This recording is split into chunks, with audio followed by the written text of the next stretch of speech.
السلام علیکم ورحمۃ اللہ وبرکاتہ۔ میں ہوں ڈاکٹر محمد یونس جاوید۔ آپ میرا یوٹیوب چینل دیکھ رہے ہیں۔ آج میں جس بیماری کے بارے میں آپ سے بات کرنے جا رہا ہوں اسے ہم ڈیگ نالا یا کوڑ کی بیماری کہتے ہیں۔ یہ بیماری جو ہے زیادہ تر ان علاقوں میں پائی جاتی ہے جہاں پر چاول کی فصل کاشت ہوتی ہے، کیونکہ چاول کی فصل کو کاٹنے کے بعد وہاں جو اس کی باقیات جو رہ جاتی ہیں اس میں اگر پانی کھڑا ہو جائے، بارشیں ہو جائیں اور اس کو وہاں پر جانور جب چرائی کے لیے جاتے ہیں تو بارشیں ہونے کی وجہ سے وہ جو پرالی ہوتی ہے یا جو باقیات اس کے کھیتوں میں کھڑی ہوتی ہیں اور پانی بھی وہاں کھڑا رہتا ہے اور وہ پرانا ہو جاتا ہے، تو وہاں پر اس پرالی کو پھپھوندی لگ جاتی ہے۔ تو جب وہاں پر جانور جاتا ہے اور وہ پھپھوندی زدہ جو پرالی ہے وہ کھاتا ہے تو اس کی وجہ سے یہ جو ڈیگ نالا ہے یہ عموماً جو ہے نا اس بیماری کا جانور جو ہے نا شکار ہو جاتے ہیں۔ چاول کی باقیات جو ہیں جسے ہم پرالی کہتے ہیں، اس کے لیے ضروری ہے کہ آپ اس کو صحیح معنوں میں خشک کریں، یعنی پھپھوندی جو الی بھی ہم کہتے ہیں ہم پنجابی زبان میں، اگر الی لگ جائے تو پھر اس پرالی کو استعمال نہیں کرنا چاہیے، کیونکہ ہمارے کسان بھائیوں کے لیے وہ ایک بڑی کارآمد چیز ہوتی ہے۔ خشک آپ سمجھ لیں چارے کے طور پر وہ پرالی استعمال کی جاتی ہے جانوروں میں۔ اس کا بہتر حل یہی ہے کہ آپ جو ہے اس کو اچھی طرح سکھا لیں۔ سکھانے کے بعد جب آپ اسے سٹور کریں، یا تو ایسے جگہ ایسے کمرے میں سٹور کی جائے جہاں پر نمی نہ ہو۔ اگر آپ نے باہر سٹور کرنی ہے تو پھر اس کے اوپر آپ پلاسٹر جو ہے یعنی کہ جو پلاسٹک کا جو ہوتا ہے وہ پھیلا دیں اوپر، تو تاکہ بارش اگر آئے تو اس کے اوپر بارش نہ گرے، وہ بارش سے محفوظ رہے اور اس سے پھپھوندی نہ لگے۔ اس میں جانوروں کی جن کو یہ ڈیگ نالا ہو جاتا ہے ان میں جو علامات ہیں وہ اس طرح ہیں کہ جانور کی جو دم ہے وہ سب سے پہلے گل سڑ جاتی ہے، کیونکہ جانور کی دم کافی لمبی ہوتی ہے اور وہ اس کے اندر ڈوبی رہتی ہے گندے پانی میں۔ جب وہاں پر گریزنگ کرتا ہے، چرائی کرتا ہے تو وہ اس میں ڈوبی رہتی ہے، تو اس سے اس کی جو ہے نا وہ دم گلنا سڑنا شروع ہو جاتی ہے، بعد دفعہ تو دم بالکل ہی گر جاتی ہے۔ اسی طرح جو ہے جانور کے جو پاؤں ہیں، کھر جو ہے نا وہ بھی گل سڑ جاتے ہیں، بعض دفعہ تو اتنے گل سڑ جاتے ہیں کہ ان کی ہڈی نظر آنے شروع ہو جاتی ہے۔ کیونکہ اگر آپ جانور کو زیادہ دیر تک آپ گریز کروائیں گے، وہاں پہ چرائی کرائیں گے اس کھیتوں کے اندر، تو جہاں پہ بارش کا پانی کھڑا ہے تو اس کے یہ برے اثرات آئیں گے۔ لہذا کوشش کرنی چاہیے کہ جانور کو وہاں پر بہت کم جو ہے نا عرصے کے لیے گریزنگ کروانی چاہیے۔ یہاں تک کہ یہ بھی ہوتا ہے کہ جانور کی بعض دفعہ زبان جو ہے اس کے اوپر بھی اثر پڑتا ہے، اور پھر جب یہ بیماری آتی ہے تو جانور کے اندر دودھ کی جو پیداوار ہے اس کے اوپر اثر پڑتا ہے، گوشت کے جو جانور ہیں جو آپ نے پال رکھے ہیں ان کی پیداوار پر بھی اثر پڑتا ہے، اور جانوروں کے اندر اموات کی شرح بڑھ جاتی ہے۔ اس طرح میرے جو کسان بھائی ہیں ان کی جو معاشی نقصان ہے وہ بہت زیادہ ہو جاتا ہے۔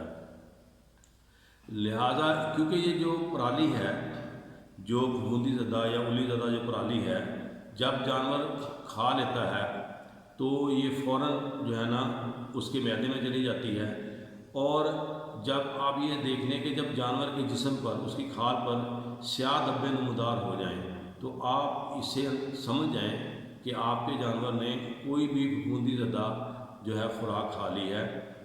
یہ سب سے بڑی اس کی علامت ہے۔ علاج کے طور پر ہم یہ کر سکتے ہیں کہ بازار کے اندر ایک سلفیٹ پاؤڈر ملتا ہے جس کے اندر 5 سلفیٹ موجود ہونے چاہیے، وہ آپ پاؤڈر لے لیں، جس بھی کمپنی کا آپ لیں، لیکن اس کے اوپر آپ دیکھیں کہ اس کے اندر کیا یہ 5 سلفیٹ موجود ہیں۔ میں ان کے نام آپ کو بتا دیتا ہوں۔ جس کے اندر یہ 5 سلفیٹ موجود ہوں گے وہ اس کمپنی کا آپ وہ پاؤڈر خرید لیں۔ سب سے پہلے اس کے اندر زنک سلفیٹ ہونا چاہیے، پھر 2 نمبر پہ فیرس سلفیٹ ہونا چاہیے، تیسرے نمبر پر کوبالٹ سلفیٹ ہونا چاہیے، چوتھے نمبر پر کاپر سلفیٹ ہونا چاہیے، اور 5ویں نمبر پر میگنیشیم سلفیٹ ہونا چاہیے۔ یہ آپ لے لیں۔ اب اس کا طریقہ کار جو ہے اس کو استعمال کرنے کا وہ اس طرح ہے کہ آپ اس میں سے 50 گرام جو ہے وہ لے لیں اور اس کو گڑ میں مکس کر کے جانور کو کھلائیں۔ اس طرح یہ جو ہے خوراک، یہ خوراک بنے گی 50 گرام ایک دن کی ایک جانور کے لیے۔ تو اس کو کم از کم آپ 15 دن تک کے لیے یہ خوراک اسے دیں۔ اور جو چھوٹے جانور ہیں جو ان کے لیے آپ 25 گرام جو ہے نا وہ لیں، اس کو پاؤڈر میں، اس میں 25 گرام جو پاؤڈر ہے وہ لے کر گڑ میں مکس کر کے وہ دیں۔ اور ساتھ میں زخم جو ہو گئے ہیں ان کے لیے کوئی اچھی اینٹی بائیوٹک استعمال کریں۔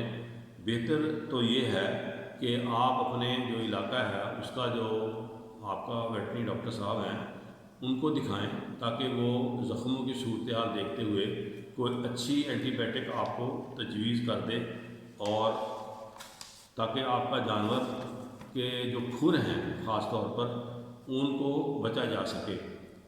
اور کوشش کریں کہ یہ جو جانور ہے اس کے جو کھر ہیں اس کا کوئی علاج کریں ایسا کہ ان کے اوپر سے گوشت نہ اترے، یعنی بر وقت علاج کریں۔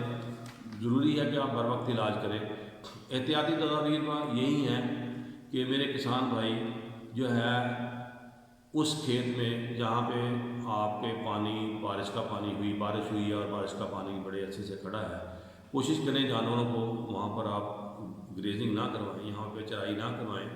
اور پرالی جو ہے یا کوئی بھی چارہ ہے جب آپ جانوروں کو ڈالنے لگیں تو اس کو اچھی طرح دیکھ لیں کہ ان کو کوئی الی وغیرہ پھپھوندی وغیرہ تو نہیں لگی ہوئی، پھر اس کے بعد آپ جانوروں کو ڈالیں۔ احتیاطی تدابیر کے طور پر میرے کسان بھائیوں یہ ضروری ہے کہ آپ پرالی کو اچھی طرح سے خشک کر لیں اور اس کے بعد اسے اسٹور کریں۔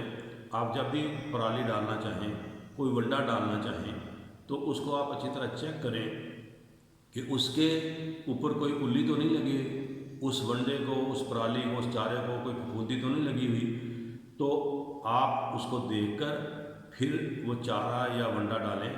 وہ کہتے ہیں نا کہ علاج سے پرہیز بہتر ہے۔ اگر آپ ان چیزوں کو مد نظر رکھیں گے تو آپ کا جانور اس دیگ نالا بیماری سے بچا رہے گا۔ میں آخر میں آپ نے ان کسان بھائیوں سے یہ گزارش کروں گا جو میرے اس چینل پر نئے آئے ہیں وہ اس کو سبسکرائب کر دیں اور گھنٹی والا بٹن دبا دیں تاکہ جو میں نے آگے ویڈیوز بنانی ہیں مختلف بیماریوں کے بارے میں یا اور بھی کوئی جو مسائل ہیں جانوروں کے وہ آپ تک بر وقت پہنچ سکے۔ اور میں یہ بھی گزارش کروں گا کہ میرے کسان بھائی ویڈیو کو غور سے سنا کریں، غور سے دیکھا کریں اور اس پر عمل کریں، بلکہ ہو سکے تو آپ اس کو آگے بھی اپنے کسان بھائیوں کو جن کو نہیں پتہ ان کو بھیج دیا کریں تاکہ ان کا بھی بھلا ہو۔ اگلے ویڈیو تک کے لیے آپ سے میں اجازت چاہتا ہوں۔